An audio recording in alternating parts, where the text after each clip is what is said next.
Hello, next in our series of interviews with prominent people in Irish society, Danny McCoy from IBEC is here to speak to us about the economy, but more importantly, what the recent general election means for us all. Thank you very much for coming in, Danny. Hello, thanks for having me. I'm afraid I'm a bit warm after running from Leinster House, so I hope I don't look as calm and collected as you. Could you just briefly, maybe from my help as well, tell us briefly some of the services and activities of IBEC? Yeah, so I think a lot of people don't realise how big IBEC is. We're a house of brands. We own 38 brands, things like Retail Ireland, Small Firms Association, Biopharma, and 32 million euro turnover business ourselves with about 240 staff, 7 locations. So we provide direct services to members in terms of advice around employees, be that in disputes or kind of a knowledge centre. And then the sectoral brands, obviously people work on lobbying, and so we're the largest lobbying organisation in the country by far. And at a European level, we'll be the third biggest of our type. So wow. It's a big organisation. And as you say, you're a lobbying institution. Has your role diminished somewhat in planning for the economic future since the demise of social partnership? I know partnership is there to a degree, but it's not there as it was in Bertie Ahern's time, for instance. Are you still as influential, do you think? I think so, actually, because being a representative of business has got so big in the last decade, and if you're mediating through the kind of share of profit to wages, we've seen such a huge corporate footprint in Ireland. In fact, one of the arguments I've been making recently is that it's got very big, very fast, and may be dominating our state in its capacity to be able to deliver public services, public infrastructure. Private enterprise businesses. Yeah, so one of the features, like we clearly as a society know the deficiencies around housing, around access to health, education's struggling as well, particularly tertiary education. And some of this is a kind of a crowding out effect because the private sector is sucking in a lot of resources. So, for instance, on headcount, there's about 350,000 public sector workers. That was pretty similar when there was 1.5 million people working in the economy. And now we've got 2.3 million working. So effectively, you've got about 800,000 more private sector workers and pretty much no additional public sector workers. Now, you might be ideologically disposed to say, well, that's great. Yeah. But actually it does have pressure points that people can see in the delivery of the things they want, which is access to GPs, access to healthcare, and security is becoming a bigger issue. Security of the state in terms of the defence forces are being basically hollowed out. Do we have enough guards for enforcement of injunctions? We'd have seen that around the beef dispute, for instance, which Meat Industry Ireland will be one of our brands as well. That's a surprising thing for you to say. It's almost a veering towards socialism. In this sense, that the left socialists would advocate a big state, and in a mild way in the United States, the Democrats are known to advocate the big state. Sure. Is that something that you envisage happening? No, it's not. Or does the weighting need to change? It's just a ratio. So, for instance, since 2014, right, we've seen 400,000 new jobs, and the ratio of split is 25 private sector to 1 public sector. Yeah. I'm not talking about a big state at all. I'm talking about the state actually shrinking in front of our eyes with a lot of the consequences that brings. For having good planners, good regulators. It's not just about more government, it's actually about having quality government as well. And I'm sure you can make the argument of efficiencies and less getting out more, but there is a point when the ratio just goes out of whack. And so the state is heading now down to about 10% of the overall activity in the economy. By any stretch of the imagination, this is getting very small for what is a kind of a European model economy. So as we get wealthier, the state has a more important role in delivering collective services. And as I said before, like security being one of those issues. We don't, I don't know, maybe we do, but do we want to be a society that privatizes everything, including security? So you start getting gated communities and private police forces. You can see that happening in education and in health, people going private because the state lets them down in that kind of. But there are services that the private sector cannot supply. Is that what you talk about there, the imbalance? Is that down to an overzealous approach to austerity in the last 10 years? I definitely think the austerity narrative was held for too long because it's been clear that the economy has been surging in terms of resources in the last year. Now, a lot of people get sceptical about how you measure an economy. and there's all these jibes about leprechaun economics from international observers. But the truth of the matter is that, as measured by this thing GDP, the Irish economy has grown by 100%. It has doubled in 6 years by that measure. And you might say, well, that's just funny money. It isn't, in fact. We see it in lots of other indicators. But that GDP, a bit boring as a concept, is actually embedded in our constitution now, because we had a fiscal stability referendum, if you recall, during the downturn. And that constrains the government to be able to react to actually open the purse strings in proportion to the way the investment is coming from the private sector. And it's just that mismatch I'm talking about. It's not a call for a big state. It limits their budget spending as well. It does, and they can't. So for instance, on one thing that's, employers have been contributing and have increased their contribution to the National Training Fund, right? So for all kinds of reasons, we know people are going to lose their jobs because of automation and AI. So a good thing to have a good National Training Fund for retraining people. It currently has 1 billion of a surplus. But if the government goes to spend that surplus, they're going to have to reduce expenditure somewhere else because of the EU fiscal rules.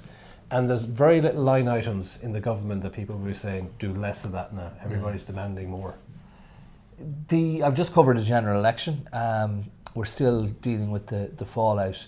And I'll get to the favourites for government, which of course you'll have an opinion on, I'm sure, the favourites to form that government.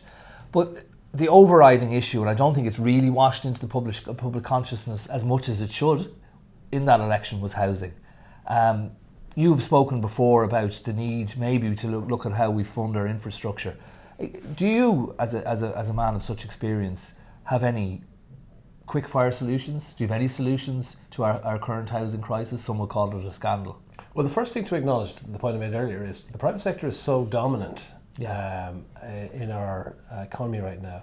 I don't believe even if the government got the checkbook out, say to build 100,000 extra houses, that they would win the race for the construction resources which are out there, because there's a huge build going on in terms of building construction, from commercial to putting in machinery equipment, the mech type stuff, the electricians, mechanical, and then including households who are actually refurbishing existing houses with the demand for that, the kind of Dermot Bannon effect. Yeah. All of that is taking the resources of construction before you even get to building new houses. Yeah.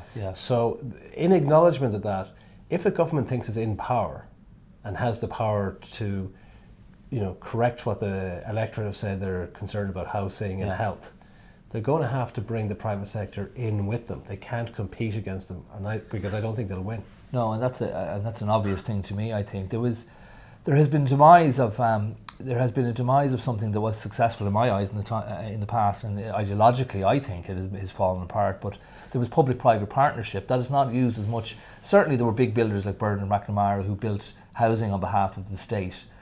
Is there a time? Is it a time now to look at that as, from what you say, bring the private sector in, pay them to do it for us? Exactly, and that's just the end of the pipe, which again there were some spectacular failures. You shouldn't necessarily turn your face against that as a solution, because it might have failed in specific items. Lots of them actually worked very well in terms of the motorway network, the tunnelling and so on that we have. It's not just even the delivery of public services by private agents, it's the funding. It's to go back to the households and say, look, the state can't actually fund all of this. You're going to have to either pay more taxes, people don't like that, so how about borrowing the money from the households for the public provision through bonds? You get the money back in the end, but you also get the money back and the services. If we continue to do what we're doing at the moment, where employers are paying higher wages, employees are coming in saying, I want a wage increase because I can't get a house, right? It's taking me long to get to work. You can keep paying the wages, but you won't actually solve the fundamental problem till you have a circuit break. And that's why we're calling for social dialogue. Not necessarily social partnership, not talking about centralised wage bargaining, but a mechanism to redirect the resources to deliver the things that actually are impinging on people's lives, and in turn then on the labour market and business. And then we come to the winners of the general election, the popular vote, Sinn Féin. You've said recently that, and you'll correct me as to what the exact timeline of this was, that they are not mad, Sinn Féin, in response to their rise. What do you think their successes could be if they enter government? What do you think their deficiencies could be? Yeah, so look, if they were to put through their full manifesto, I said just prior to the election, this would have grave implications, right? Because the implication here is you basically would kill off quite a bit of the business model that's providing the resources that are going to be needed to deliver the housing and health outcomes we require. So, if you're taming the horse, solution is to shoot it. You're effectively killing that golden goose. Grave implications. Now that they're in the proposition where they're not going to be a majority necessarily, they may need it, they're not going to fully put through that manifesto. And my point was, they'd be mad to pursue it. I don't think they're that mad, right? I think that there's a capacity in our society that we do have a drift back towards the centre. I don't believe that the mandate was to kill the business model that some have ascribed to what the voters voted for. They want a shake-up, but they really want housing delivered and they want health delivered. If you don't get the private sector involved in that, they won't get delivered. If you try to marginalise business and to kill off business, then that will certainly have grave implications, as I said. There have been, for instance, last time I looked, the bank shares in Ireland had fallen significantly. I think up over 700 million was lost in the first few days after the general election result. Is business concerned about the rise of Sinn Féin? I've no doubt people got spooked over the weekend, and I think that's why I came out and said I don't think they'll be mad enough to pursue the full agenda, because it will frighten investors, and we saw some of that kind of sentiment come true.